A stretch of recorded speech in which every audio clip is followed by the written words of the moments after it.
வணக்கங்க. கடந்த 2 நாட்களாக ஸ்டாமினா பத்தி, ஸ்ட்ரென்த் பத்தி நம்ம பார்த்துட்டு இருக்கிறோம்.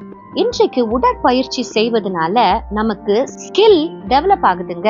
எக்ஸசைஸ் பண்ண ஆரம்பிக்கும் போது நம்மளுக்கு அது ரொம்ப கஷ்டமா இருக்கும். என்னப்பா? கொஞ்சம் செய்யும் பொழுது கை வலிக்கும்.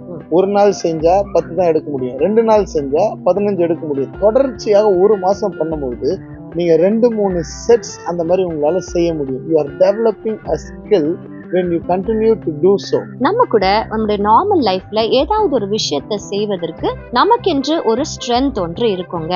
எப்படி எக்ஸசைஸ் பண்ண அதுல ஸ்கில்ஃபுல்லா ஆகுறோமோ, அப்படி உங்களுக்குள்ள கொடுக்கப்பட்டிருக்கிற ஸ்ட்ரென்த்தை நீங்க பிராக்டிஸ் பண்ண ஒரு நாள் அதுல ரொம்ப ஸ்கில்ஃபுல்லா விளங்குவீங்க. அண்ட் அதுவே உங்களுக்கு வேல்யூவை கொடுக்கும். அதனால நீங்க தேடப்படுவீங்க. பரிசுத்த வேதாகமத்துல பெஸ்லயேல் அப்படின்னு சொல்ற ஒரு மனுஷன் இருந்தாருங்க. அவருக்கு பயங்கரமான ஒரு கிஃப்ட் ஆண்டவர் கொடுத்தாரு. என்ன கிஃப்ட் கேக்குறீங்களா? To do things skilfully. எல்லா வேலையும் எல்லாரும் செய்ய முடியுங்க. You can do many things. ஆனா ஏதாவது ஒரு விஷயத்தை நீங்க ஃபோக்கஸ் பண்ணி அதுல நீங்க ஸ்கில்ஃபுல்லா மாறிட்டீங்கன்னா உங்களை கொண்டு பெரிய காரியங்களை செய்வதற்கு கர்த்தர் உதவி செய்வார். Have a nice day. God bless you.